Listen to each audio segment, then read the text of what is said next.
Got Your Back Podstream is brought to you by Mr. Dirk. From casual wear to suits and formals, Mr. Dirk helps you find the perfect fit with the right look for any occasion. Step up your wardrobe at MrDirk.com.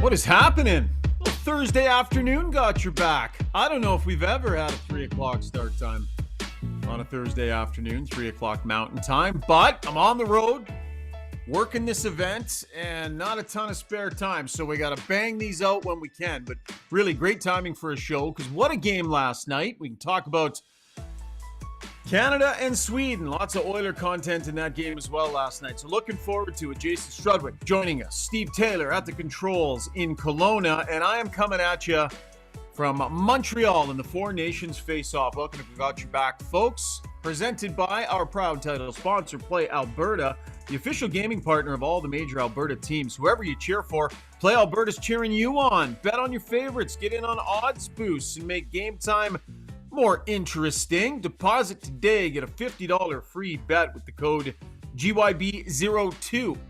That is code GYB02. As I said, I'm in Montreal, so our Adrenaline Diesel studio is a mobile one.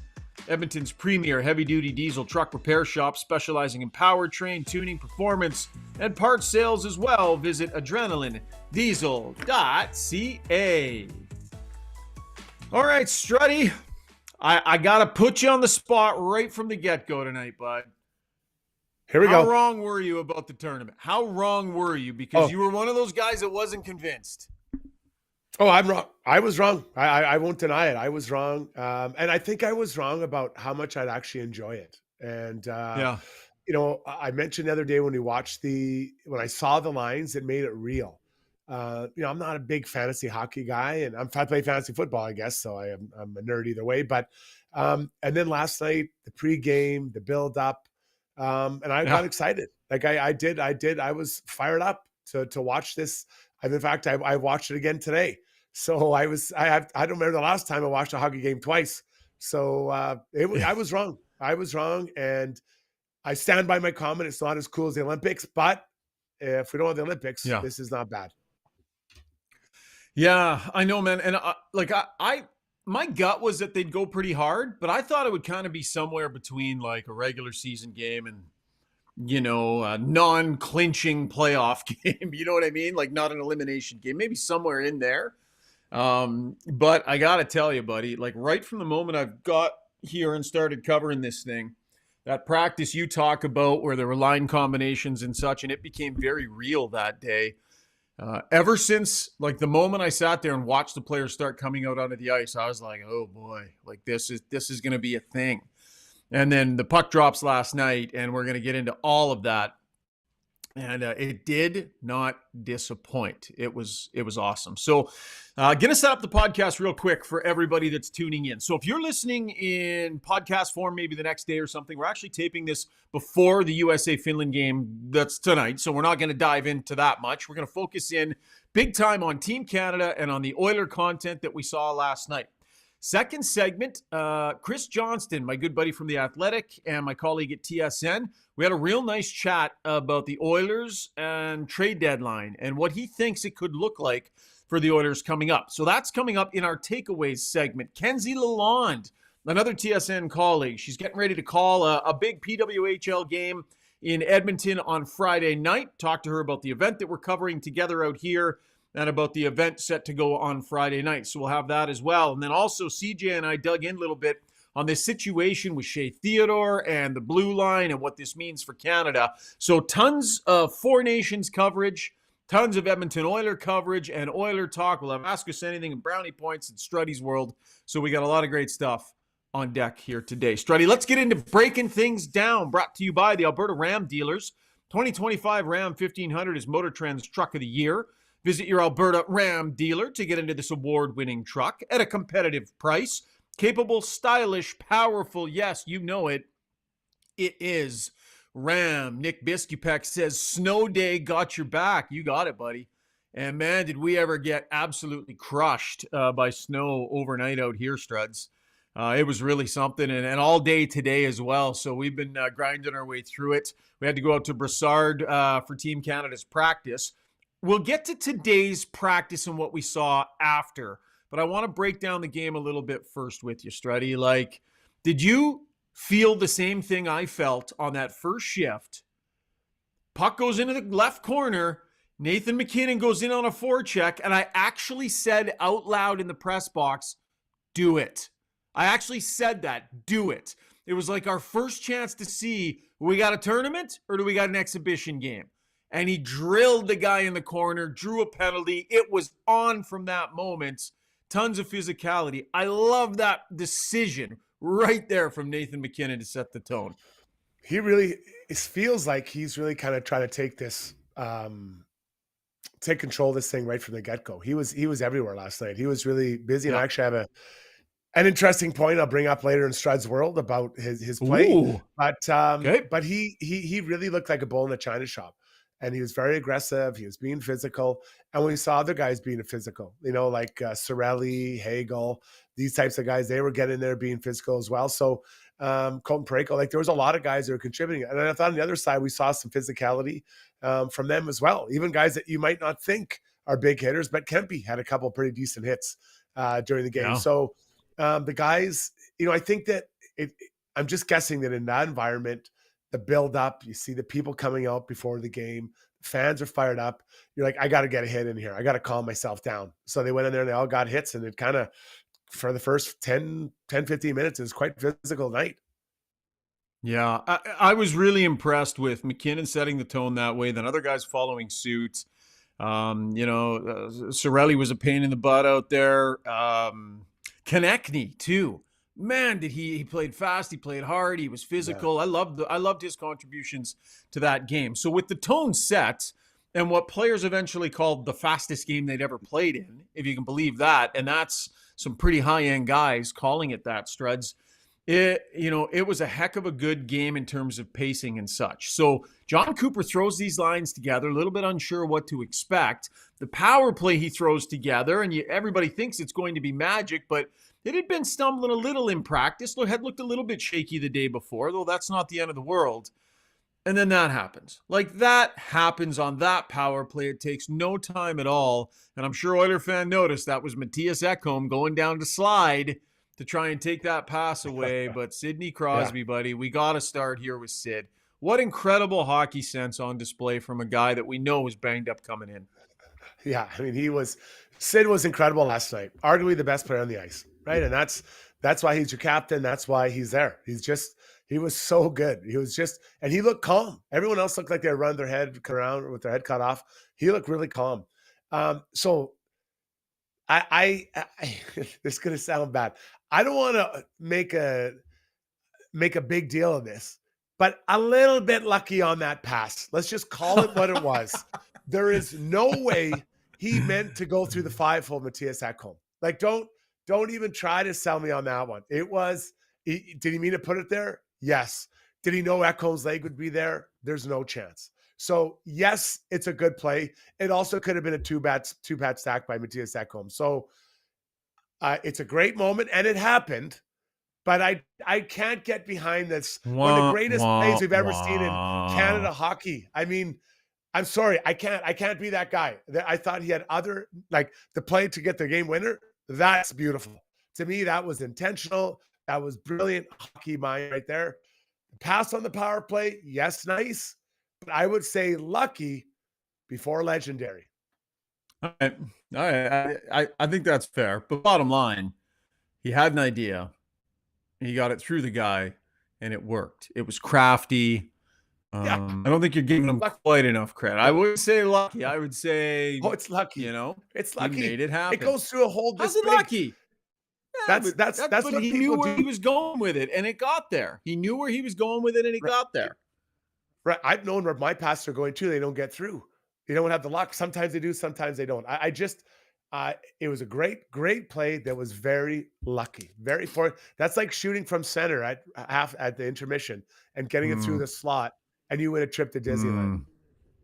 Maybe we got our I'm poll sorry. right there, Steve. We were trying to figure out what to do for a poll today. I don't know. Do you agree with Struds? Do you not? Was that pass from Sidney Crosby lucky? Or was that Sidney Crosby being Sidney Crosby? I'll leave it up to you, Steve, whether you want to do that or not. But we'll get to our YouTube poll here in a couple of minutes. So let's talk about the 3 signature plays from Sidney Crosby. The total fluke assist on the power play there. And then the next one, Struds. Thing about Sid, like, doesn't necessarily have the same wheels that he once did. And we know that he's diminished a little bit, banged up in this tournament. So he gets the puck and he pretends like he's going to drive hard on Forsling, like he's going to drive the net, and just so crafty. And instead, spins and finds the trailer. I thought it was so, because he backed Forsling off in a way that helped open up that space in the middle of the ice. I love that play that he made there. There are other players who are very fast, but who look slow last night, or look mortal. I should say that. They look mortal.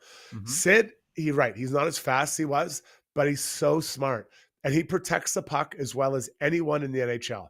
And there he kind of drives wide, as you said, does a little bit of a turn just to push the D-man off, knowing that Stone is right there and taps it back. That is elite, intentional, on purpose, not lucky passing. That was an absolute thing of beauty. Absolute thing of beauty. I love that play from Sidney Crosby. And Stone's a guy. Stone gets it. Stone, that's why he's on that line. He understands how really elite players play. And he's a smart player. But, Stone's not a fast guy. Sid's not a flyer. I mean, McKinnon is. But those 2 guys understand how to play the game. And that's what makes them so good together, work so well together out there, buddy. That was Nylander that missed his man, and that was a bad defensive play there by Nylander. He should have had him. He was right there. Ends up losing the check in an absolutely critical area of the ice. So that was a tough defensive look. And then the overtime play, so crafty, so smart, and understanding that puck possession is everything in overtime, especially 3-on-3 overtime strides. It's everything. It doesn't matter. You would not give up positioning on the ice for puck possession for anything in the world. And Crosby understands that. The number of ways in which that was brilliant, it's like at least 2 or 3 deep. I think John Cooper is holding him off. He didn't put him out before that shift. And the fans are actually calling for Crosby. You were in there. Crosby. I'm like, why are they not putting him out there? Right? Like he has 2 assists already. The guy's feeling it. Get him out there. And they did it. They went back to other guys first. And I get it. But Sid goes out there and you can see as soon as he gets the puck, he's skating up ice. He's not looking behind him he's looking way back there. Where is someone? Who can I pass to? Carries it in, pushes the Swedes back so that they're a little bit flat-footed, throws it way back there to Marner, times it perfectly to get out, goes and changes. And then Marner has a little bit of space and time to kind of to create that play, which does an amazing shot by Marner. Absolutely amazing. Yeah. As a side note, I thought Marner had challenges in that game. I thought he was one of the players whose speed or lack thereof top end speed was exposed in that game a little bit. It was a fast game and he wasn't able to create separation like some others were. So, but those smart players find a way to contribute. So both Sid and Marner did that. And I thought it was great that Marner and Sid were able to get that done for Canada in that moment. Going to issue a quick correction here. Ben Goliath says Sunday night in Edmonton for the PWHL. Is it not? Yes. My apologies. It is the 16th, I believe, where that game is set to go, not Friday night. So my deep apologies. And we'll have more from Kenzie Lalonde coming up here in a couple of segments talking about that. Okay, let's get to Connor McDavid and what we saw from that line. So you felt that it wasn't necessarily a great composition. All 3 very excellent players, great players, but that the composition maybe wasn't quite going to be there. Tell me what you thought about their night overall, and if you feel justified in having made that call. Well, let's go through them individually. Connor looked fast amongst the fastest players in the league. He looked. I thought he was amazing last night. I think we saw speed in that game that, quite frankly, we haven't seen much this year from him with the Oilers. And I've said it because I think he's got his governor on. So he was flying, absolutely flying out there. So no issue with the big man in the center. Then we'll go to Reinhart. I think Reinhart is, people don't see him. He's got a good shot. I didn't think he was able to kind of get open and find that shot much. He was more doing the little things, like we had that nice breakup on the 2-on-1. I'm not sure why there's no one else in front. It was just a forward, but either way, he had his moment. A little bit of physicality and stuff. I thought he was okay, but he should be the complementary piece on that line and a guy that needs to get open so Connor can get him the puck. And then I mentioned Marner. I thought I was surprised how he wasn't able to elevate his speed. I don't think he has another level of speed. And I didn't think he really did a lot during the course of that game as far as with or without the puck, not a big body. So I feel like I was correct in my assessment of what that line will look like. Do they change him? I don't know. I mean, I don't know who else the other guy would be in there that you bring in. I mentioned Bennett, but that might not be a fit either. What did you see out of those three guys individually or as a group? Yeah, one omission, unless you said it and I missed it. I agree with you on Reinhart on the offensive side of the puck. I thought Sam Reinhart had at least two really, really smart defensive plays, and that's a big part of the reason why this guy's in the Selke conversation pretty much every year and why he's the all-around player that he is. That breakup in front of his own net that he made, basically it was like an isolated 2-on-1, brilliant play. And then he had a shot block later in the game, Struds, that was just so critical and so key. So I felt like on a night where the line was maybe struggling as a group to find offense, Marner made sure in his own end, and I appreciated those parts of his game. But I'm with you, Reinhart. Sorry about that, Reinhart. So I'm with you on McDavid's night for sure. Came out like he was shot out of a cannon. That's no surprise there. I agree with you on Marner. Now here's the thing that I think it more solidifies the original point that you made.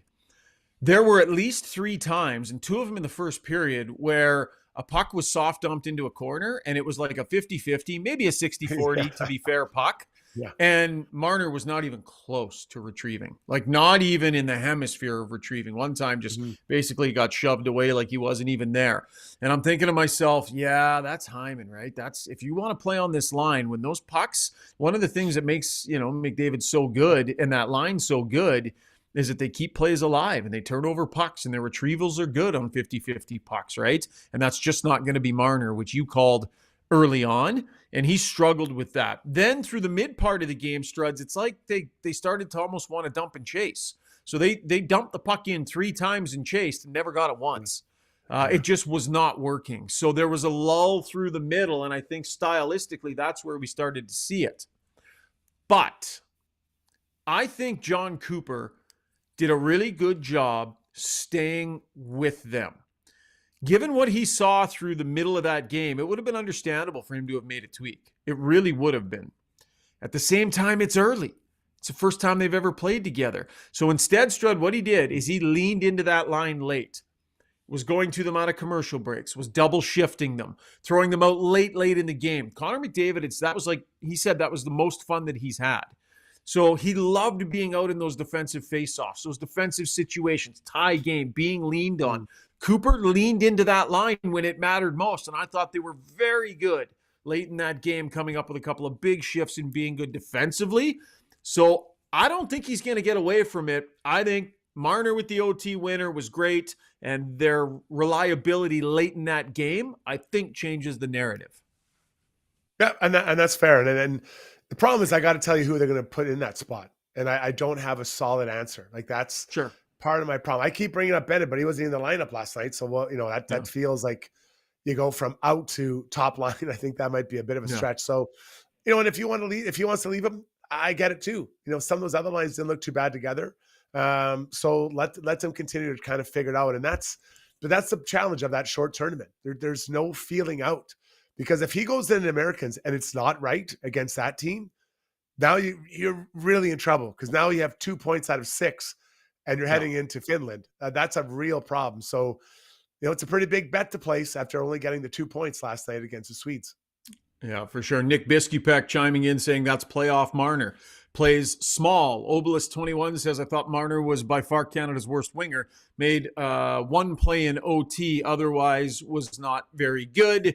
Jake the Snake saying Konechny could be an option for McDavid's wing. Yeah. I agree with that. Yeah. I do agree with that. I love Travis Konechny's game, and I don't know if there's any way to go get this guy. But man, did I like his game in a big moment last night. Really, really liked it. Let's get to the Weiss Johnson soundbox and hear what John Cooper thought about Connor McDavid last night, getting an opportunity to coach him. It's brought to you by Weiss Johnson Heating and Air Conditioning, offering 10% off any new furnace installed before March 31st if you need to replace your furnace so you can be warmer than Schauger's backside wearing his double padded shorts on the Peloton. Okay. Mention you heard it on the Got Your Back podcast when you book your estimate, and you will receive 10% off your new furnace price. Visit Weiss-Johnson.com today. Weiss Johnson, whoa. All right. The backstory there, that Randine reached out asking for all of us to give her some chirps about each other to go into the Weiss Johnson reads. So that feels like that might have been a Struddy chirp. Not sure. No, that was a Steve. I forgot I sent that one in. Whoa. That was you? Yeah, that was me. Why are you sounding so eager to cop to that? It was just funny. Whoa. I'm glad you thought it was funny, Steve. Yeah, well, it is. Yeah, it is. Okay, let's get to... So John Cooper asked just what it was like to be behind the bench and seeing Connor McDavid doing his thing firsthand, and I love the point that he made. What was it like to coach Connor McDavid on a Team Canada? Okay, how do I say this? You're watching as fast a hockey with as much pace as you could possibly see. And like tonight's game's going to be the same way, and Saturday and so on. And he still brought you out of your seat, just because of the plays he can make at such a high rate of speed. And I'm like, well, this is the fastest the league gets. It doesn't get faster. And then he still is like just a cut above in that speed department. And to be able to process, the game at that high rate of speed is, it's a unique ability that he has. So, but on the bench, it's all team. He's attentive. He's into it. And he's a horse. I mean, you just can keep playing him. And so it's, you marvel, but now I've got like a legit front row seat to it, and it's pretty cool to see. He was so fast. He was so fast in that game. The speed at his hands, the speed that he was accelerating, and Struds, people are going to think I'm ripping him, but I'm not. He was hustling to the bench so hard on his changes. He was like sprinting towards the bench on his line changes, Struds, which we've talked about on the show. You know that they're engaged when they're doing that. Funny because you know what, I completely agree with you, but there's a couple of times where he took a short shift. It made me think, did they change the lines? Like whoever is now McKinnon playing with his wingers, because he took such a short shifts. Like we didn't see that minute and a half shift sometimes that we see from him. And I get it, he does it here. And I'm not saying he shouldn't do it here, but when you see him there, take him so quick and so short, you're kind of shocked. You're like, what's going on? Is he all right? Yeah. You know what I mean? Like it's not, he's acknowledged as the greatest player on ice, and he's cutting his shifts short. I was really surprised by that. A little different when you skate by the bench and Nate McKinnon's standing there waiting to hop the boards. Yeah. Although I guess it's Draisaitl next over the boards in Edmonton. Yeah, so, pretty solid too. But definitely he definitely kept a few of them short, and he definitely was hustling to the bench. It was interesting to see. I'm going to do our Relentless Player of the Day today because I got a couple of them, and this stuff is unreal that we saw today, Struddy. So let's get to our Relentless Players, brought to you by UCAN Youth Services and Edmonton charity Relentless, in providing possibility for the youth in our community. Mental health is the foundation for growth and success, and the key to thriving, not just surviving. With 2 in-house counselors providing free therapy sessions, our youth have support while they navigate their struggles and rediscover their strength. Visit ucan.ca, and that'll give you an opportunity to donate today. Steve, go ahead and start rolling in the videos that I sent you today. So Struds, Nathan McKinnon and Sidney Crosby were the last ones to leave the podium last night doing postgame. After 12:20. They woke up this morning, got on a 10 a.m. bus, through a snowstorm, went half an hour for an optional skate. It was these two, the 2 goalies that didn't play, Bennett and Konechny. Sidney Crosby and Nathan McKinnon sitting down there, the 2 of them by themselves for half an hour doing little stuff like this. Look at the specific little drills where Sid just wanted to work on like taking pucks off his skates behind the net and then centering to nobody. This is the type of detail that Sid puts into his game. Little things. They did this for 25 minutes or so and then got off. Man, Struds, for them they play as much as they did last night. Then they're out there first thing the next morning. They're good buddies. They love being out there. This was super cool to see today. Yeah, so they're working on something or feeling something up that they're like, this is going to happen in the game. So maybe Sid isn't normally in that spot or doesn't normally make that play. So he wants to get reps in from that spot so that he's comfortable making those plays when it comes time to do them.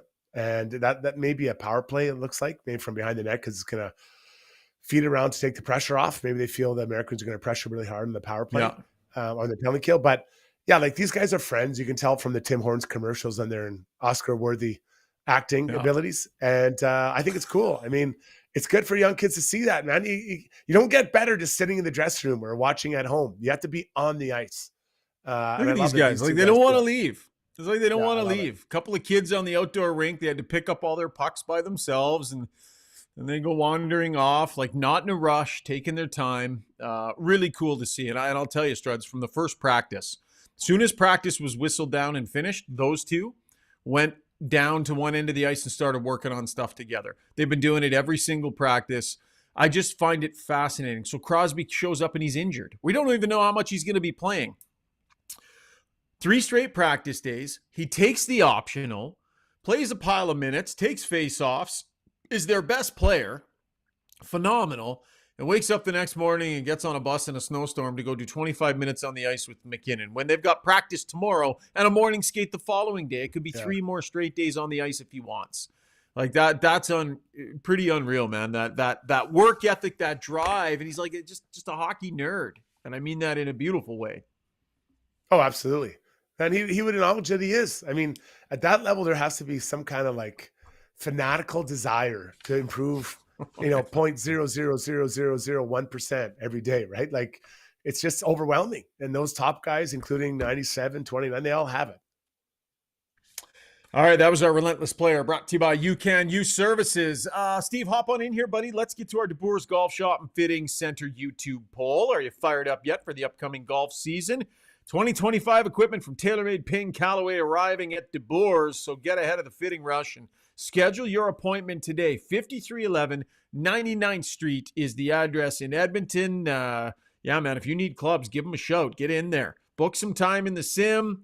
They do a great job fitting you up, getting you all squared away. Go see Scotty, TJ, Al, the great staff down at DeBoer's. What are we doing for a poll today, buddy? Okay, so here's what I came up with. And the question is, what surprised you most about last night's game? The 4 options are the physical tone of the game. I think many people obviously didn't expect that. Crosby's domination at age 37, borderline injured. McDavid's speed, playing with the best of the best. Or Binnington's solid play in net. Those are the 4 choices. Interesting. Yeah, we didn't really get to discussing Binnington too much. Mine would probably be the physical tone is the one that I would say. We'll use that as a jumping off point, Struds, quickly. What did you think of Binnington? I think he had a great end and overtime, and that's what we remembered.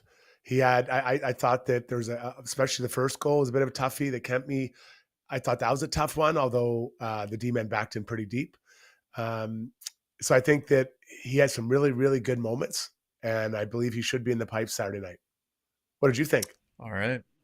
Yeah, I would say similar. I think, through the second period, early in the third period, we were looking at each other in the press box going, oh boy, we're going to have, be telling goalie stories here for the next couple of days and kind of wondering about it.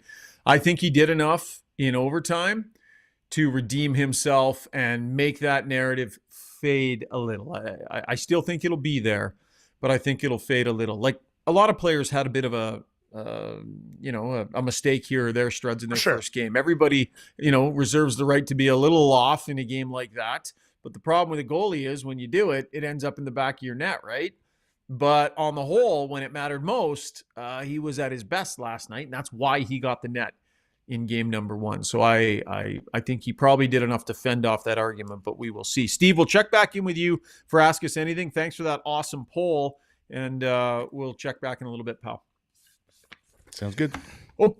Okay, so when we come back, TSN Hockey Insider, columnist at The Athletic, Chris Johnston and I got into it a little bit today on the Oilers and trade deadline, what we might expect. So a TSN Insider coming up in Takeaways. This has Got Your Back, presented by Play Alberta.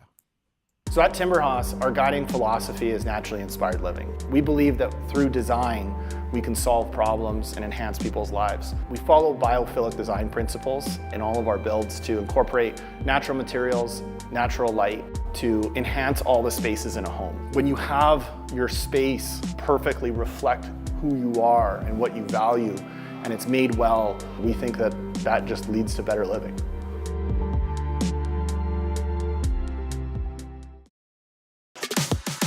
Thinking of that dream vacation? A quick winter escape? Well, flight delays are dreadful. Hospital visits, not fun. Alberta Blue Cross gives you coverage for emergency medical care, cancellations, and lost baggage. Flexibility, reliability, even lounge access or a hotel if the delay is too much. Plus 24/7 travel support ensures you're never left out in the cold. Visit ab.bluecross.ca/travel to learn more.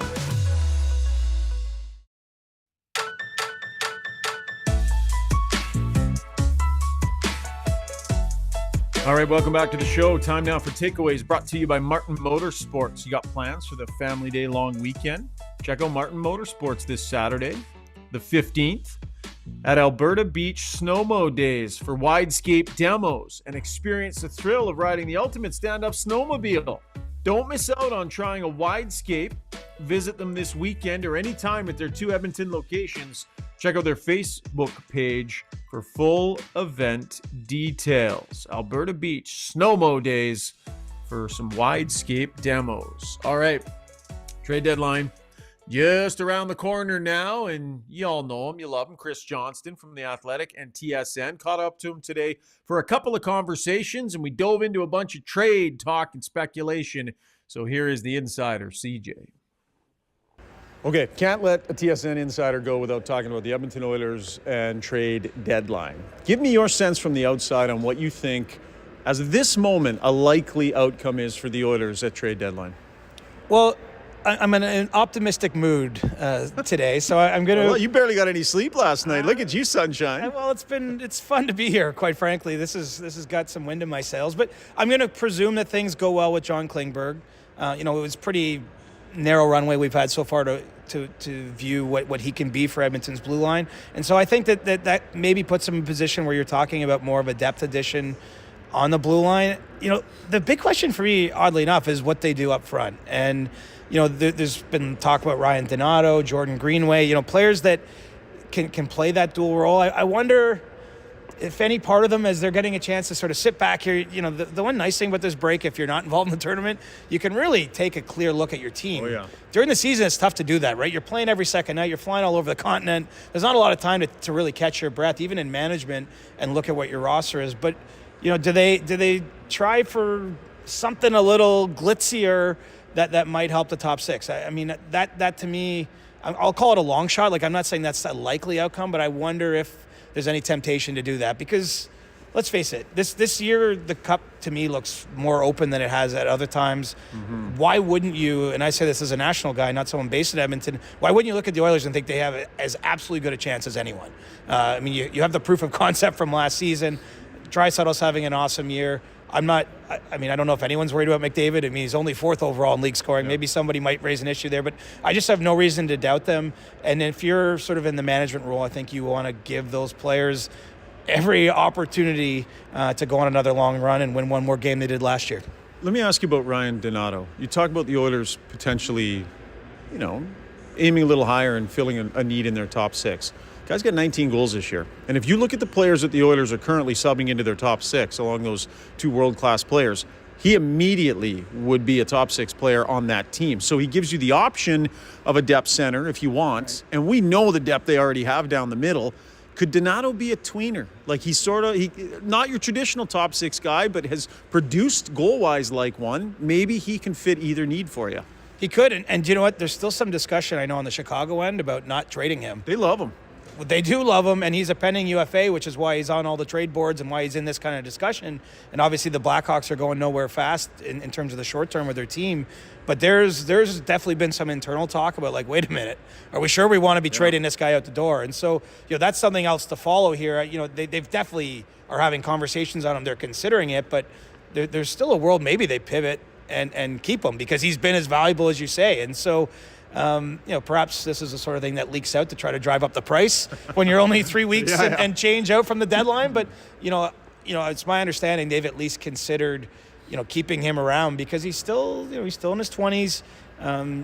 Yes, he's probably not going to be at his best when they hope that they're in a window of contention, but he can help that team along. And so it'll be interesting to see what he wants to do too, because if he's open to perhaps extending there, maybe he's off the board before we even get to March 7th. I think they're moving Seth Jones too. I think that there's momentum for him to end up out of that market as well. We'll see. I'm not suggesting that for the Oilers. I'm just saying where Chicago is concerned. Okay, I do have to ask you because people want to talk about it literally every second of every show we do, the goaltending situation in Edmonton. So your perception from the outside looking in at Stuart Skinner, what he accomplished last year, his year so far this year, and should the Oilers be feeling okay about letting it ride with Stuart Skinner again? Because there's a lot of the fan base, or at least the vocal ones, CJ, that often are voicing this concern. It's probably the question, right? Yeah. Because I think you've seen enough where it can work, but you've also seen enough where there's like a little voice in the back of your head wondering. I mean, Stuart Skinner, full credit to him. He played a lot of great games. I mean, any team that rides basically one goalie most of the way through the playoffs. I know Calvin Pickard got in there a little bit last year to the Game 7 of the Cup final, has done something. But there's some of those performances that give you pause. What I would say is this. I don't see a goalie market that has clear, obvious 100% upgrades out there. And, John Gibson is the name, I guess, we would probably debate at this point in the conversation. I think I know he would be open to a move to Edmonton if the Oilers wanted to do that. I don't got any sense yet the Oilers are serious about wanting to do that, at least at this point in time. But that's really what the discussion is. Unless another player comes on the market that I don't currently know is going to be available at the goaltending position, I think John Gibson is the decision any team that might need a goalie has to make. Do we want him? There's still money on his cap beyond this season, so it's not a rental situation. Are we comfortable with that? I don't know if it works for Edmonton, but you are rolling the dice a little bit because it can go a couple ways. Like some teams like having three goalies in their system, but they don't really have a true number one guy. I mean, I think the Oilers have a number one guy in Skinner, but there's some ups and downs in his performance. All right. I'm not going to let you go without giving you a little bit of credit here, CJ. We were chatting the other day. People don't know this about you. You have an insane streak going right now, an impressive streak going right now of running. Every day of your life, rain, shine, no matter the weather, you throw on the shoes and you go out. What is the streak at right now? Well, let me do them. I don't have it off the top of my head. I have an approximate, but I can do it. Google helps me out on this. Okay, so Google it. What was the date you started? April 29th, 2020. So I haven't run today, but I will. I'll be at 1,751 days in a row. That's mind-numbing. I mean, I love it. It actually helps keep me calm. When you get 4.5 years into doing anything every day, It literally is kind of like brushing my teeth. Like I don't really think about it too much other than having to carve out a window to go do it. But this will be one of the crazier days I've had to do it because I have no indoor running gear with me on this trip. And I don't know, it's like minus 15, which isn't that cold. Like cold doesn't bother me, but there could be like a foot of snow by the time I get out there. So I have basically like hiking shoes that are running shoes. I got all the, obviously balaclava gloves and everything, and I'll just trudge through it slowly. Well, CJ, pleasure working with you as always, buddy. Love when we're on the road together. You can catch his stuff at The Athletic, covering Team Canada for The Athletic, so lots of content there. And then, of course, our hits on tsn.ca Sports Center. Looking forward to being at this event with you, pal. Awesome. Can't wait. All right, Chris Johnston, TSN Hockey Insider and a great writer over at The Athletic. Struds, anything stand out to you there from CJ? Yeah, just the goaltender thing. I mean, I swear, if I see one Oiler fan, 3 people talk to me about the goaltender. Like it's crazy. So I think we've all been pretty steady saying that I just don't see it happening. And CJ, he chased, maybe he's not sure. Yeah, maybe you want to look at it. Is Gibson better? I don't know. For as much it was costing the work to get it done and probably moving Skinner out, I don't know that I'm going to do that. There's no slam dunk. I've always maintained on this show, we are not going to be alarmists. We are not going to have conversations that we don't feel are relevant. We'll give things their due as we feel it's necessary. But I will say that, when you hear Chris Johnston, who's very plugged in, answers it like that, it's kind of like there's a lot of smoke and you're wondering if there is actually any fire there, right? So it's more of a conversation piece in this moment than it probably has been to this point. Of course, trade deadline is getting closer and closer. I still maintain my position on the goaltending, but just interesting how much, when he says it is the conversation, it's being had a lot right now. That was Takeaways brought to you by Martin Motorsports. Let's keep going on the trade front, Struddy, and let's talk about somebody else who potentially might be taking a trip. Brought to you by Alberta Blue Cross. If you're planning a trip, whether it's a dream vacation, a quick winter escape, or a trip to watch the Oilers play, don't forget travel insurance. They've got your back with emergency medical care, cancellations, lost baggage, and more. Flexibility, reliability.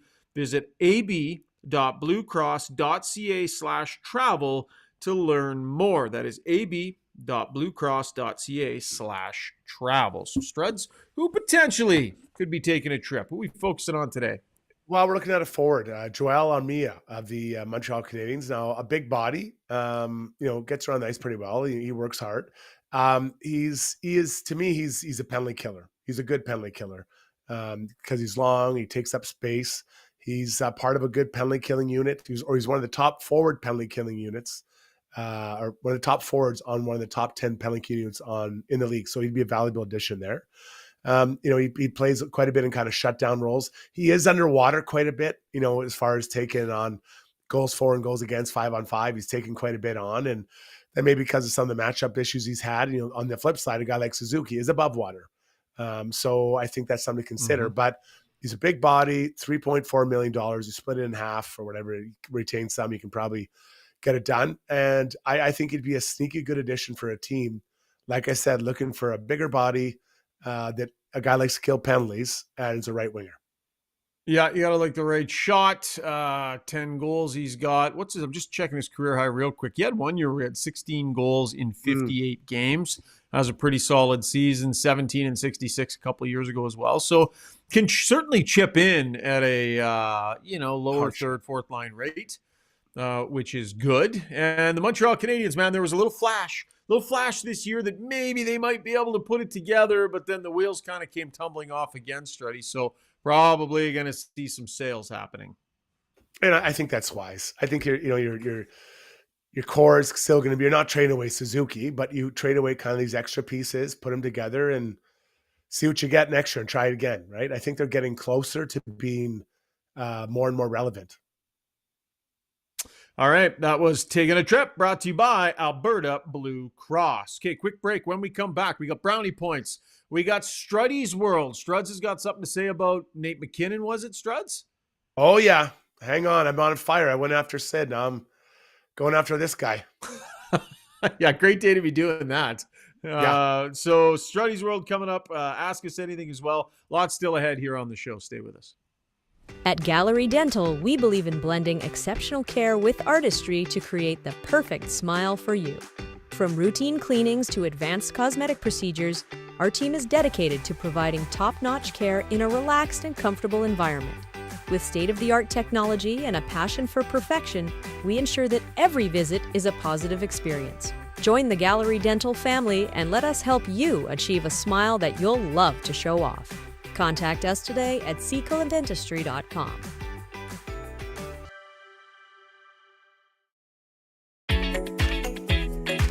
Ready to go all in this season? Mr. Dirk's got you covered with express on-site tailoring, a wide selection of craftsman-made suits, sport coats, and casual staples for every occasion. Score big with Mr. Dirk. We've always got your back. Visit us off White Ave, south of 102nd Street, or browse online at mrdirk.com.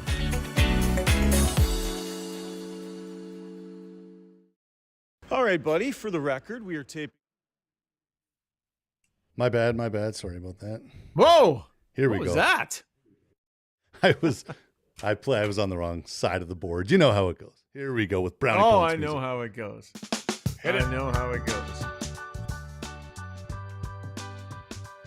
You know the music. Time now for Brownie Points, brought to you by Hamel's Premium Jerky. Great game day snack available in 13 wonderful flavors using Prime Alberta beef. For the month of February, buy 2 pounds of jerky, $70, get a free bonus quarter pound of mystery flavor pack. That sounds fun.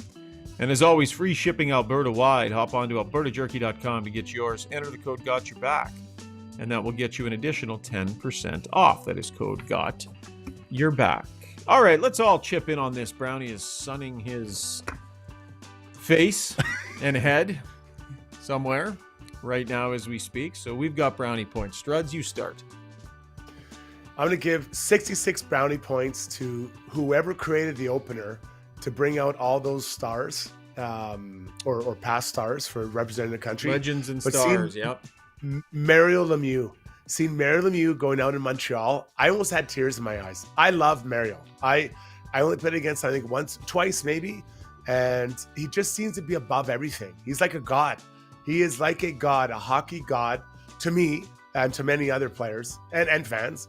And the way he walked out, he looks amazing. He just looks so regal. So 66 for Mario. How about the welcome that Matthews got, hey? Like just Yeah, I love it. fully on display for the fans to just rain down on. Love it. Love it. But that's what we want, because the same thing will happen down in the States when the guys go down. I love it. Yeah. I'm going to go off the board here. I'm not going to say what hotel I'm in, but I'm giving minus 500 brownie points to this hotel. Whoa. The shower situation going on over there is it's wow. So here's the thing. It's a rain shower head, right? You know those nice rain showers, they go on the ceiling, they rain the nice water down upon you. It's like you're being rained on. So somebody bought that rain shower head, and I think they realized, oh, we can't put it in the ceiling because there's a light there. So instead, you know what they did, Struds? They stuck it to the wall. So now you've got a rain shower head on the side of a wall, and the water comes out like this far from the wall. It just falls out and basically is running down the wall. I have to like scoop water into my face and onto my body to get it to come, like to be able to get wet. It is the most frustrating thing. I need to have a good shower. I haven't had a really good quality one in a few days. So I'm not sure what to do. I'm considering going and getting a second hotel room somewhere just to shower in. Ask to change rooms. Maybe it's a different situation, another room. I guess I could do that. I don't know. I'm all unpacked and everything. Yeah, Not a bad call. that's though. not Two more nights. Two more nights. I'll suck it up. That was too reasonable. I was being too reasonable. Sorry about that. Yeah. How dare you? Go ahead, Steve. All right, I got minus 47 for you, Schauger, to old man Schauger for panning What? Kendrick Lamar's halftime show performance. Whoa. Yeah, I thought he was really good. I always respected you as being someone who appreciated all types of music. I really liked Kendrick. I thought the show was really good. And so I was disappointed when I heard that. Not mad, just disappointed, Schauger. Cool. I'm not backing down from that one. No, that's fine. Yeah. Am I wrong, Struds? Like you were right there with me, weren't you? Weren't you? I know. I said different? it. I didn't mind it. I mean, because I like some of his songs. They're not like us. I kind of like some of those songs. So yeah. I don't have enough music in my life. I don't listen to music anymore, so most of it's lost on me. I'm going to give 500 brownie points to two people you've probably never heard of, Dave Joy, Wayne St. Germain. You have no idea the amount of work that goes in behind the scenes, dragging camera gear in and out of buildings, up and down from sets, building sets. So all of the content that you would have watched on TSN and TSN.ca last night, post-game and everything, all of the technical part of that is done on site by two guys. Dave Parker is my usual guy in Edmonton. He's as good as it gets. These guys are spectacular. So 500 brownie points to Dave Joy and Wayne St. Germain. Yeah, I know Wayne from our time at Dinner TV, so we know each other. So Wayne and I share some good laughs. Yeah, me and Wayne. Okay, I'm going 87 brownie points to Sidney Crosby, and not because of the night he had, but because the way you can see all the kids on his team look up to him. You can see it. When Marner scored, he was so excited. He was looking around for Sid to hug him, right? Like, it's just so special the way they talk about him. the impact they had. And you go back and be like Mario and Wayne with some of those younger guys, and there's always a generation. You grow up watching a certain player. So I just think it's so cool that they get to play with someone they idolize. You got one more, Steve-O? Yeah, I'm going to give your 47 brownie points back, Shogger, for this incredible hot dog preparation performance in the press box in Montreal, I assume. Show. It was well done. You're wearing a white shirt. There was condiments flying everywhere. None of them ended up on your shirt. I thought it was impressive. So there's your 47 back. So I waited till after the second period, had the full media meal before the game, and then waited until after the second period. Struds, have you ever had the hot dogs in the press box in Montreal? Yeah. Legendary. I don't love them. I don't like the bread. I'm sorry. What? I don't like the That's bread. the best part. They toast I'm it. sorry. It's toasted and warm and amazing. Otherwise, it's just a hot dog. I don't like it. I don't like the bread. I don't know what to tell. I remember the first time I went there, they're like, "You're going to love these hot dogs." And one of the older guys ordered like 100. And they got on the bus. I couldn't wait. And I had one. I'm like, I'm good. I'm done. And I love hot dogs, especially at 3 a.m. You're on an island there, buddy. You are on an island. Steve, in your travels, you would have had those many times. Oh, yeah. I sure did. Yeah. Yeah, I had those in Montreal. And I was actually at a game with Dustin Penner when he was eating them in the press box. Oh. That was a memorable Penner night. and his hot dogs. Delicious. Yeah. All right. That was Brownie Points brought to you by Hamel's Premium Jerky. Okay, we cannot wait any longer. The big guy's got something to say about Nate Dogg. Roll the animation. Time for Struddy's World. When you make a mistake, heads should roll. It's not right. And I'm here. Someone has to put their foot down. Now that I say it out loud, it does sound a little crazy. God, I look good.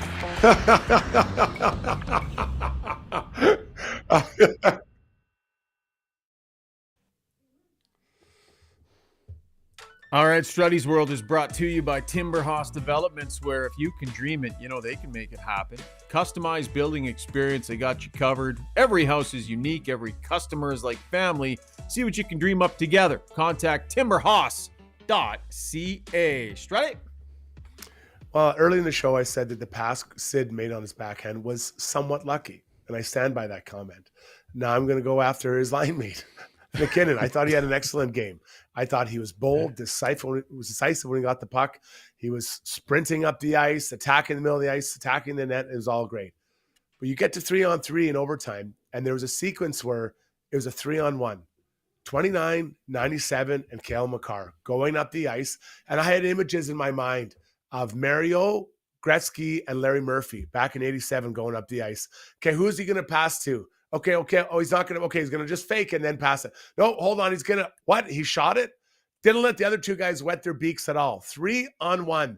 Two other Hall of Famers, one of the greatest players ever, and one of the best defensemen of his era.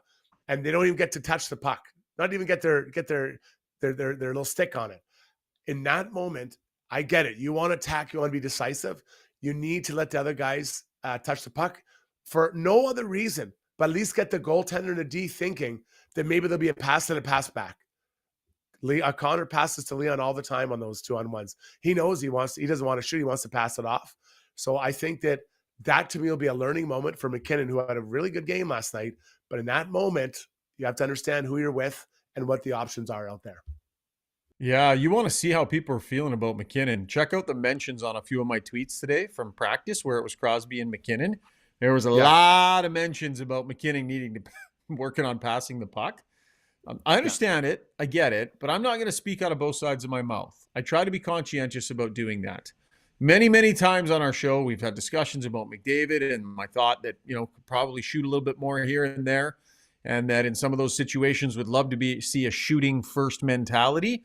So while I agree, needed to pass that puck, needed to move that around, I like it when a superstar player has a shooter's mentality and when he thinks, I can beat this guy no matter the situation. So I'm not disagreeing with you, Struds, but I'm going to choose not to criticize because I don't mind where that comes from. And I think you want that instinct from your superstar player. So I'm not sure. Yeah, I can't agree with that. I'm sorry. It's a 3-on-1. I think you got to give the puck up early so that the demon has to react to you, because he just let him walk down and took that shot. And how many times you see him take that stop and then drive hard to right and take that quick shot? And it wasn't working in overtime. So yeah, I think you got to find a way to use your teammates 3-on-3 more than individual artists. All right. The headline from this show, Jason Strudwick feels Sidney Crosby was lucky and Nate McKinnon selfish in Canada's opening. You can tweet that. Steve, you can tweet that. Struddy's World brought to you by Timber Hoss Developments. Okay, what are we going to do next year? You know what I think I want to do, actually? I think I want to get to take a lap and this discussion that I had with Kenzie Lalonde about the hockey that's upcoming this weekend. Kenzie is an excellent reporter that we have, but she's also blazing a trail doing some play-by-play in the National Hockey League, does games on our Senators regional broadcast. She's really, really talented and really, really good. So I had a great chance to chat with her. Let's get to Taking a Lap, brought to you by Acon. If you're a skilled tradesperson or construction professional looking for work in Western Canada, they want to hear from you. They're looking for skilled tradespeople and construction professionals to join their team and start building what matters for you today. Join them by sending your resume to trades@acon.com. That is trades@acon.com. Let's take a couple of laps here with TSN play-by-play /host/reporter extraordinaire Kenzie Lalonde. All right, Kenzie, we'll get to Friday night's game set to go in Edmonton in a couple of minutes. But first, I have Sunday's to ask you, game. we were both in the building last night. You live and work in Montreal. You're at the Bell Center all the time. So you've seen pretty awesome environments in there. How does last night compare to some of what you have seen at the Bell Center? Be honest here. Okay, it's up there. I've heard louder, and I've heard sustained cheers for a longer period of time. However, the decibels was up there. I think the cheer for Sidney Crosby was significant. The Mario Lemieux moment, I think, to me, is what will stick in my head. But just a few weeks ago, Ryan, you had Marc-Andre Fleury in his final game in Quebec, and the crowd wouldn't let up, right? So just sustained cheers, the Fleury chants constantly. So it's up there, but I've heard louder. I've covered some playoff series in Montreal where I was blown away. Like when you get in there in the playoffs, and well, it might be a bit before you do, Kenzie. Hey, it's pretty unreal too. But last night was a great night, great atmosphere. I'm really looking forward to Saturday night. I think it'll really get up there, Canada, USA. Like, I wasn't sure what to expect, but when that game got going and we see the intensity early on, I don't know about you, but I sort of felt like we got a tournament. The pace was evident. You heard it from the players afterwards. Connor McDavid kind of saying, like, this is what we wanted. Yeah. It was there. He said it was one of the best games he's ever played in because of the intensity of it. And I think fans really enjoyed it as well. This game has a certain pace to it. And I don't think, it went to overtime against Sweden. I do not think Canada took them lightly. I think fans were probably surprised of, we know how good Canada's team is, but this really is best on best. The fourth line of Team Sweden is still something you need to keep in mind. And to your point on energy, I think we're spoiled here in Montreal because the Bell Center is always electric. I do think Saturday night Canada-USA will be another level. Yeah, it's going to be really fun. First night was really good, and I think it's only going to get better. And when it's Canada-USA and you've got this McDavid-Matthews thing and Crosby having the performance that he did, like, we're assigned to cover Team Canada out here, so we're watching every single thing that Sidney Crosby's been doing.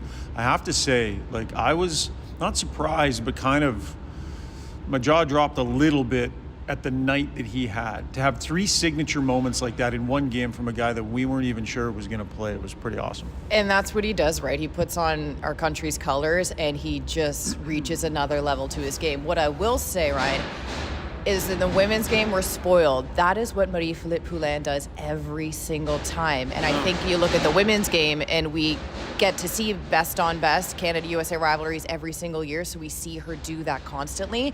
And I think we've been starved here of seeing Crosby in Canada's colors, so when he puts them on, we're reminded of how much of an impact player he is. But we're lucky in the women's game. If you follow Marie-Philippe Poulin, every time she's wearing her country's colors, that's the style of game you see. So I see Poulin, I see Crosby in these two athletes, regardless of age. When you think they might be, are they going to be an impact player? I don't know. They find a way to get the job done, and they're a critical piece to the team's success. Nice transition into our next topic. So tell us about the games that have happened so far and what fans will expect that go to the game on Friday night, the PWHL takeover.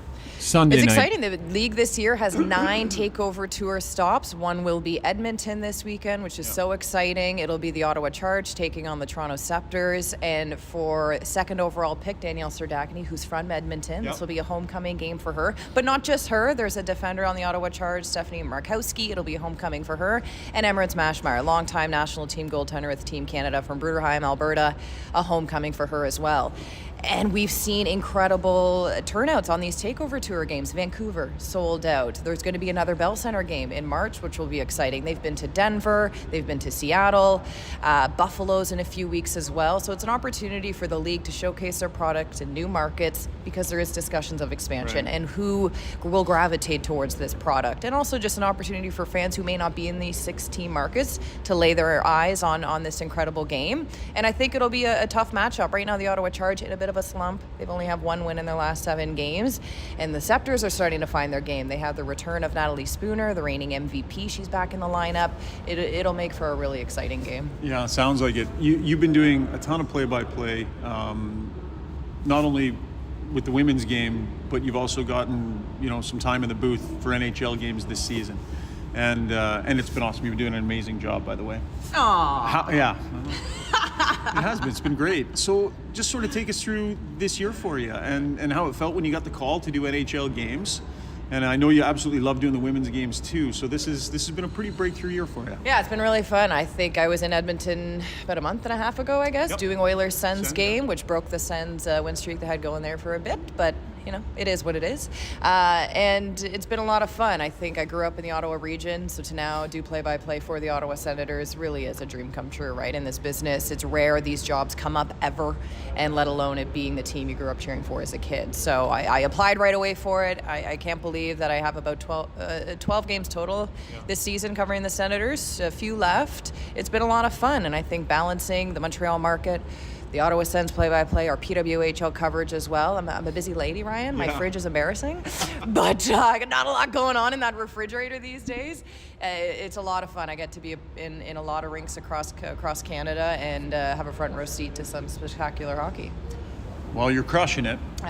And it's been fun working here at the Four Nations. So enjoy your trip to Edmonton. You're getting out of here just in time. The weather here has been absolutely atrocious in Montreal. I think it's a little better back at Edmonton. So enjoy the River Valley and enjoy the arena and good luck with the call. Thanks, man. Appreciate it.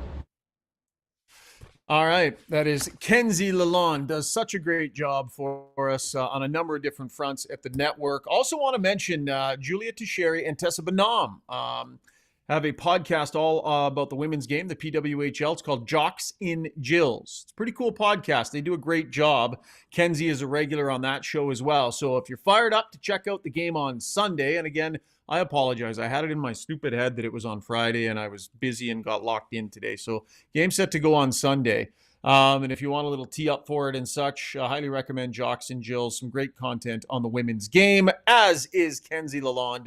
So thanks to Kenzie for joining us. All right, when we come back, ask us anything and a little more with Chris Johnston, TSN Hockey Insider, and one of the lead columnists at The Athletic. This has Got Your Back, presented by Play Alberta. Right back. With over 18 years in the industry, Kelly Zaretsky and her team at Blue Summit Accounting deliver client-focused solutions and financial guidance for success in a simple and comfortable way. Whether it's for corporate or personal needs, Blue Summit Accounting can help with taxes, estate planning, financial services, bookkeeping, and more.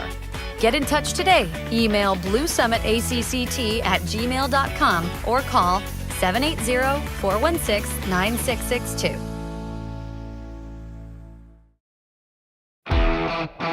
Specializing in heavy-duty commercial truck powertrain repair, performance, tuning, and part sales, Adrenaline Diesel's professional team is ready to assist you with all of your needs, from the simplest oil changes to engine conversions, overhauls, and engine modifications. Featuring an all-new online parts store and machine shop to manufacture, replicate, or repair parts, visit adrenalinediesel.ca.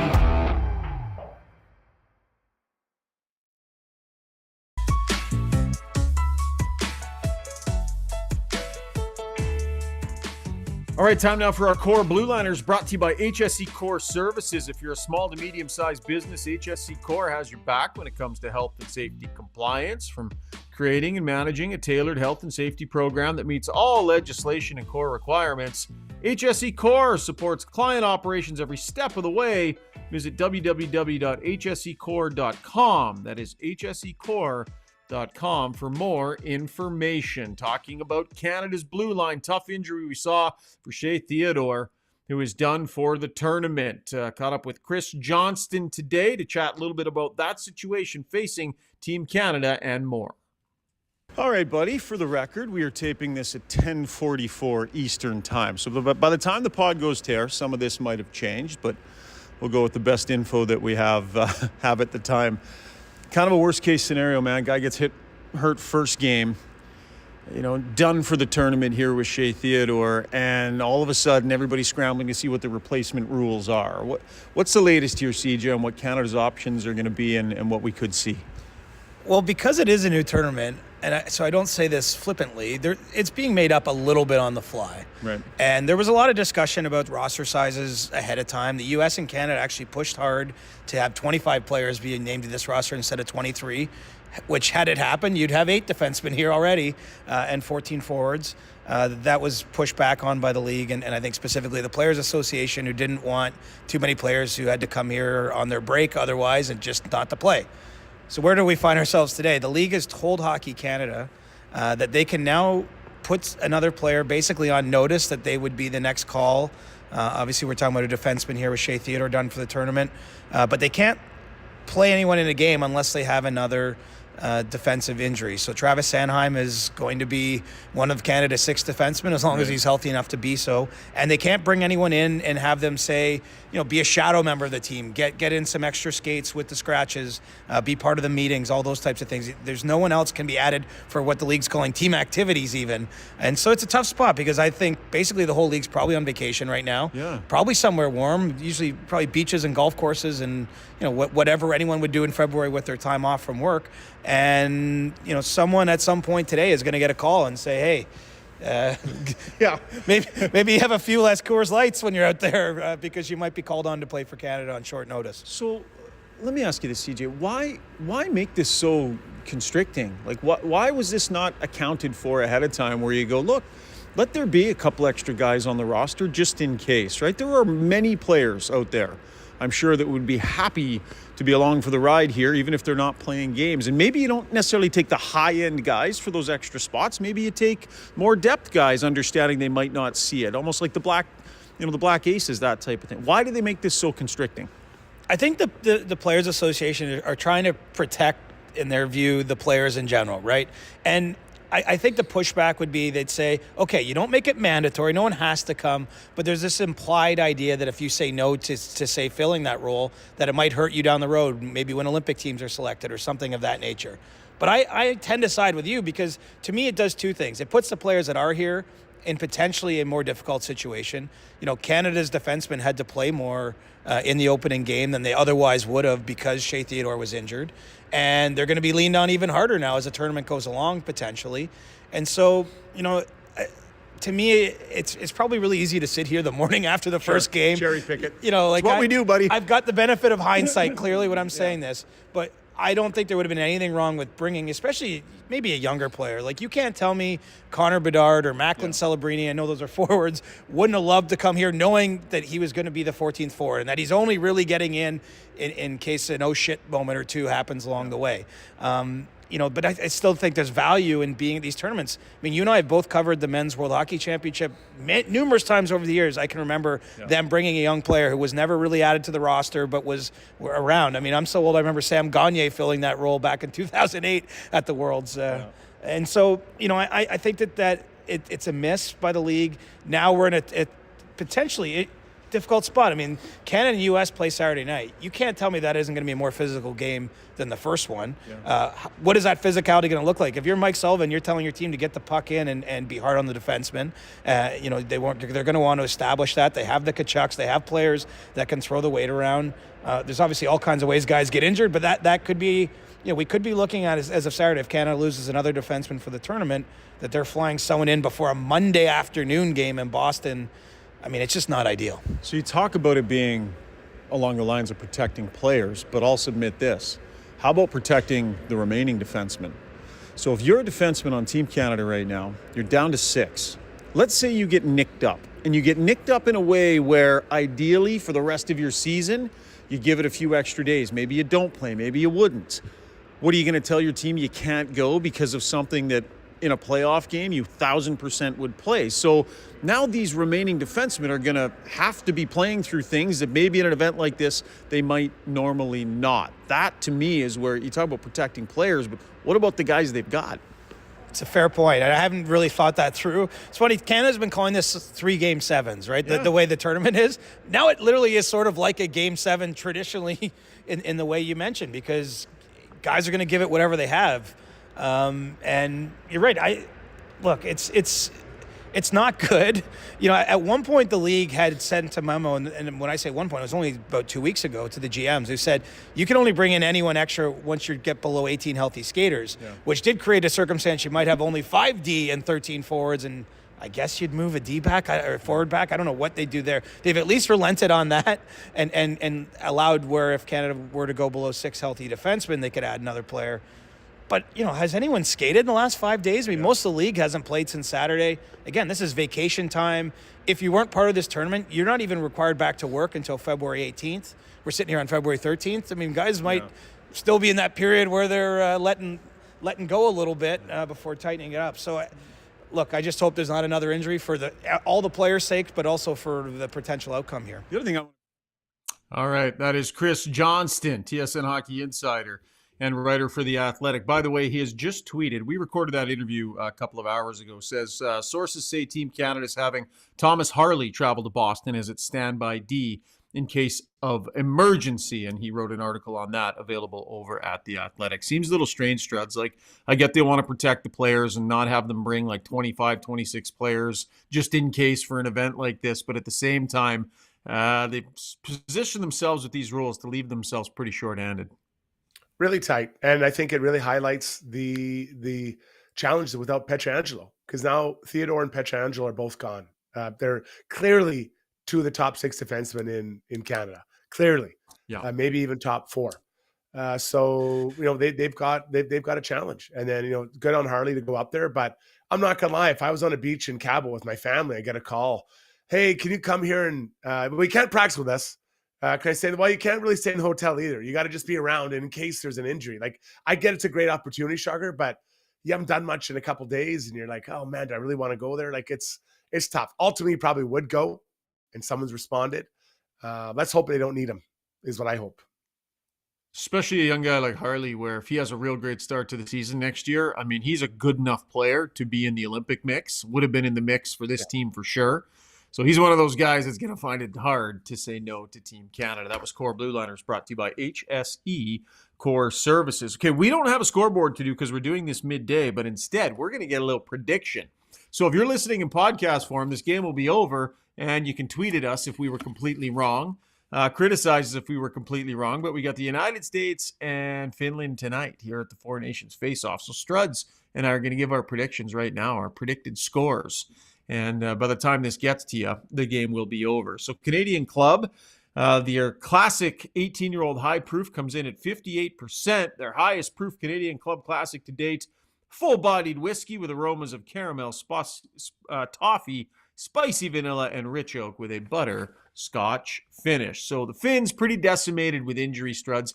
They've still got a good team. You still got Aho and Barkov and Rant. I mean, these are not guys to just disregard. On any given night. They can dismantle teams basically on their own, at least where Barkov and Rantanen are concerned. I'm still going to pick the U.S. I will go on record here first, but I think it's going to be a closer game than people expect. I'm going to say 4-2 U.S. with an empty netter.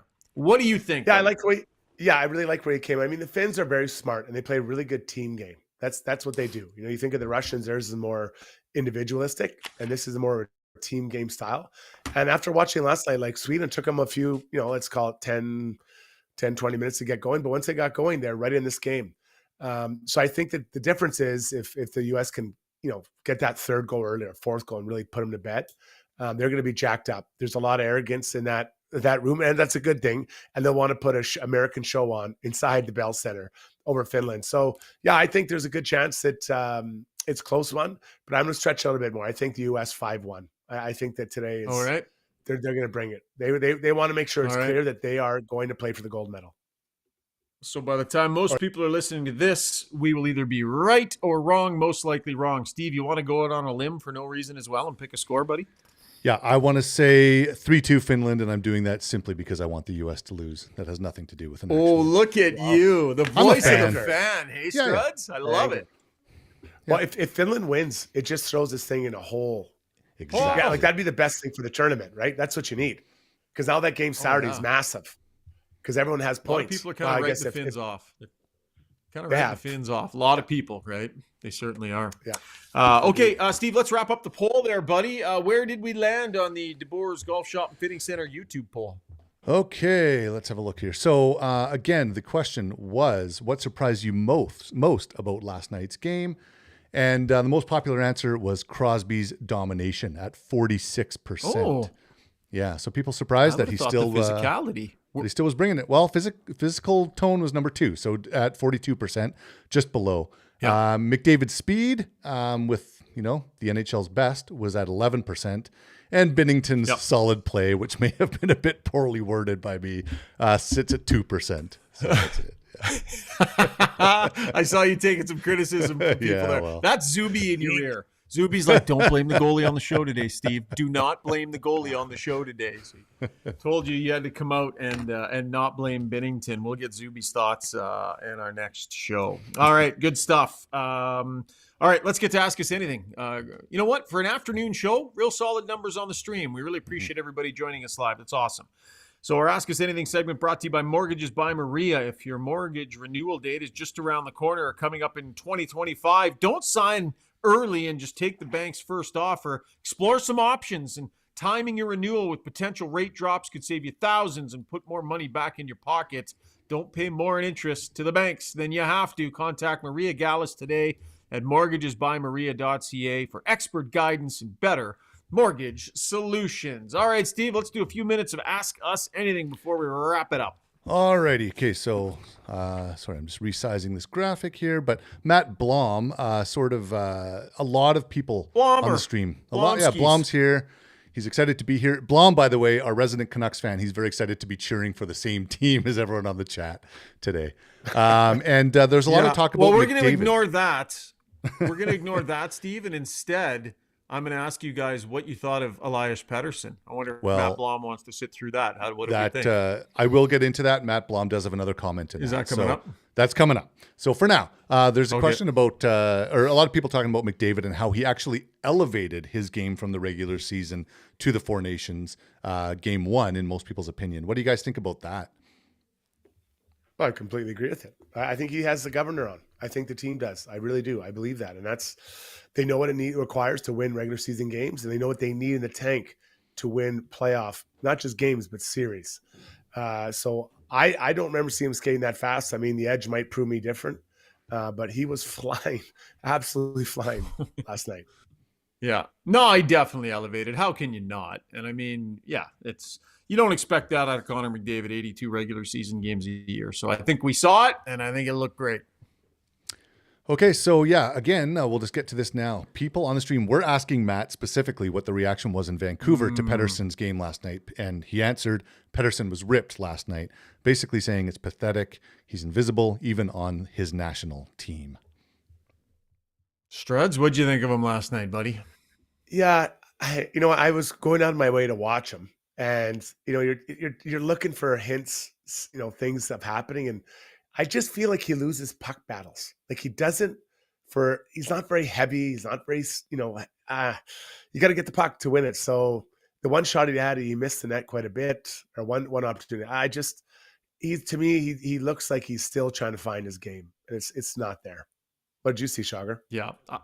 Yeah, I would agree with all of that. And stepping onto this stage, I don't know, when you've had the season he's had, you're all of a sudden just going to snap your fingers and find it under all that pressure and playing against players of that caliber. So I got to be honest with you, I wasn't expecting him to be a standout last night. I thought the combination is Banajad and Pettersson against McDavid, McKinnon, it was not a great matchup down the middle. Hey, we got Obelisk said, from an Oiler perspective, I thought that Ekholm had a really strong game for Sweden. And Rusty agreed and said, seeing Ekholm last night made me realize how fortunate we are to have him on the Oilers roster. What do you guys think? So the game was faster, maybe the fastest game he ever played in, and I didn't think he looked slow. Right? I thought he made a lot of good plays. He's so smart, so cerebral. He, Forsling, and Hedman are just really, really smart D. On the other side, I thought Konbrejko had a really strong game for the Canada. I really liked his game. Mm-hmm. Yep, I love that point. Thought Ekholm could have been better on that slide. I mean, Sidney Crosby, made an incredibly heady play, Struds, just a really smart play, and really that was about Ekholm not sliding properly. No fluke there at all. Legendary play. Yeah. Through a 5-hole, no looker. Come on. Yeah, Ekholm was good. By the way, I ran into Ekholm today, and I walk up to the pod where he's doing his interview, and he's like, "Yeah, we tried really hard, and still cannot talk. His voice is gone, and it's been gone since he was back in Edmonton." And I said to him, "I think Struds had the same thing," and he was like, "Oh yeah," and I said, "Yeah, like his voice was just cooked." And Ekholm was like, "Yeah, man, he feels fine, but it's just right there, and the voice is still gone. Can't talk." Yeah, takes a while. A few comments on the stream tonight about how it's nice to have your voice back, Struds. Mm-hmm. Sexy voice. Yeah, the sexy voice is back. So Nick Biskupek says, "Am I crazy thinking I'd like to see Marchand with McDavid? Quick release trigger man." What do you guys think? Was real low on the minutes last night. Hey, Struds, I think he was 11 and change or something like that. We wondered if maybe he was a little bit banged up. John Cooper was not going to give up much of that information. I thought at times that line looked really sharp, but not a lot of minutes at the end of the night. Yeah, I think Reinhart should be the shooter on that line, right? Now, Marner scored a goal. I know they weren't together, but Reinhart's a scorer, and he's got to kind of – and again, it's not a criticism, but he's got to figure out how to get open with Connor, right? And to work those things. And then Marner, if he's going to continue to be there, he's got to go and kind of do it. So I think they've got some work to do, those three guys. But I think we'll see him again Saturday. Shogger, you made the point, and I agree with you. And so, no, it won't be. Do you know what I noticed? You know what I noticed 2 times? And this will sound like, it's observation. It's not even criticism. But you know how in Edmonton, when McDavid and Draisaitl play together, they're so good at that lateral pass and finding each other in the flanks, like out by the dots. There's almost this instinct that's been developed. Now McDavid's playing with other players, and he's fading over into that same spot, and they're not finding him there instead of going to the net. There were 2 times last night where had Connor McDavid just given up the puck and gone straight to the net where most of the time players go, he would have been right there in ace primetime scoring position. But those guys feed it to each other, and then they flare off to that tough angle. McDavid does it too. And 2 times last night I noted. I don't know if you've caught the same thing, Struds, but it was multiple times. Yeah, no, that's a really good point. But that's, each other, right? So these 3 guys don't know each other. Yeah. And so, can they get into one practice and another game? I hope so. Okay, Quaddy said Arvidsson, on the other hand, he thought was not very noticeable. What do you guys think about his game? I actually thought the opposite. I thought he had some pretty good moments out there, like, heavy play, heavy stick. He was around the puck a lot. So interesting. 2 people watch the same game and have a different opinion on him. Shoggy, what did you see? Yeah, similar. I thought he skated hard. I thought he worked hard, tried to throw a couple of checks. I think he was okay. He was on the 4th line, didn't get a ton of opportunity. It was kind of what I expected. Not noticeably great, not noticeably bad. I thought he was kind of right down the middle and fine. Okay, a lot of people doubling down on Struddy's opinion of McKinnon in overtime. Obelisk specifically said McKinnon and McDavid had at least 3 shifts in overtime, and I honestly don't remember McKinnon passing to McDavid once in those 3 shifts. He got the puck and just went straight up the ice. What do you guys think? Yeah, and that's what I'm talking. So he's a puck transporter. That's what he does. He is. I know. But in overtime, 3-on-3, he just gets it and gone. I mean, he made the other 2 guys just wait back. Well, why are we jumping in? We're not going to get the puck, right? So I get it. I get the intention to go and score. But the other guys are as good as you. They're as good as you. You got to give them the puck. You got to use them and try to create, instead of a one-on-one, Try to create a 2-on-1, right? That better odds. In fairness, last night post-game, McKinnon did say, like, I can't believe I looked off McDavid on that. Like, he was shaking his head just like, oh, God. Yeah. But the other thing is, like, how many chances did he have to score? I mean, did he get robbed, 3 times in overtime? Gustafsson made great saves on him. And those don't happen if you aren't wired to take it to the net, put it on net, get it on net, shoot it on net. You're going to have some where it's like, probably could have passed that, right? You're going to have some of those. There were a few last night for sure. But I like that wiring, you guys. I'm not going to criticize that wiring. I admit it's not perfect, and we saw that, but I'll take that wiring. Yeah, so I want to make it clear. I don't think this is coming from a place where he's like, I want the puck. I'm going to be the hero. Mm-hmm. I think he's like, I can do this. I'm just going to go and do it. Yeah. Right. And I think that's the difference. So it comes from a good place. But I think that he's got to leave that good place and go to another good place where if you're beside 97, you give him a chance to touch the puck as well. Because knowing McDavid, he's going to get it back to you. This is where I would normally say one more thing to have the last word, and I'm resisting the temptation to do so. Steve, continue. Wow. Okay, well, you might want to I want that on the record. Let's get that on the record. Yeah. It's He's got such a great shot. He needs to use it. Sorry. That was an accident. You try. Strike it from the record. Yeah, it just came out. It's gone. Striked. Physically holding your mouth. Couple more, Steve. Okay, let's get to the important ones. Riot's edge when we were talking about hot dogs. Is a hot dog a sandwich? What do you guys think about that? Yeah, the way they do them here, it is. It's 2 pieces of bread. It's not like traditional hot dog bun. It's done in a completely different way. So yes, it's a sandwich here. It's really good. Call it whatever you want. I'm actually heading over to the rink here, and I'll be having a couple for dinner probably. If that's what a sandwich tastes like, I don't want it. I don't want that hot dog because that bread is. It's just not good. It's like Wonder Bread. They wrap it around, and some guy's got his greasy hand on there, juicing it, trying to get a little browning on it. I'm out. But I do believe a hot dog is a sandwich. I do. Okay. Well, one last little piece of advice from Oil East. Shogger, he said, pair of pliers, remove the shower head, pull the limiter, enjoy your new shower. You could. I'm not doing construction on my hotel room. Yeah, but you could. Shogger can't open a can of soup, and you're asking him to remove the limiter. All right, that was Ask Us Anything, brought to you by Mortgages by Maria. Fair criticism by you, Struddy. Let's wrap up the show, our afternoon show, with our play of the day, brought to you by Gallery Dental. Take the first step towards a stress-free dental experience, providing modern dentistry for today's patient with the most up-to-date dentistry, sedation, implants, and so much more. Contact gallerydentalYEG.com. What do you got, Strud? You got something in mind? Oh, I do. And for me, it's the video of you consuming the hot dog. What I love best is you did it up and then you scurried away like a mouse that took away some cheese from a trap. Didn't want to be seen in real, just running away. Stand in there, eat it, don't hide. Enjoy the fruit of your work. Yeah, and if you can listen to the audio as I scurry away, I'm like, you're not shooting me eating it. Like, you're not shooting me while I'm eating it. Yeah, that's I was got a little bit self-conscious about that. Like other people are seeing that it's all being shot. So I was trying to get the heck out of there. But in fairness, I kept it to 1. Nobody goes down there and has 1, Struds. Fair. Nobody does that. And I showed great restraint last night, I thought, in keeping the Shen show to just a single.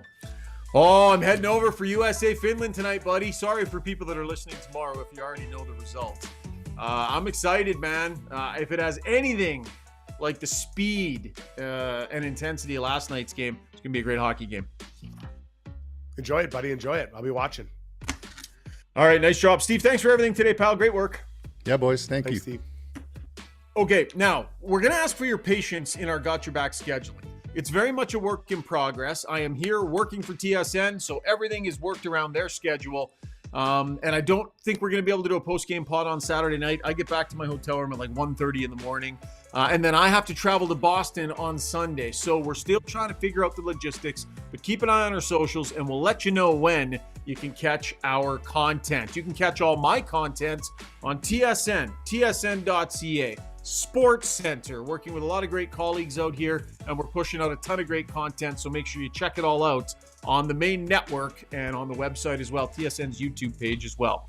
That'll wrap it, folks. Thanks so much for tuning in to Got Your Back, presented by Play Alberta. Enjoy the games, and we'll talk in a few days. Cheers.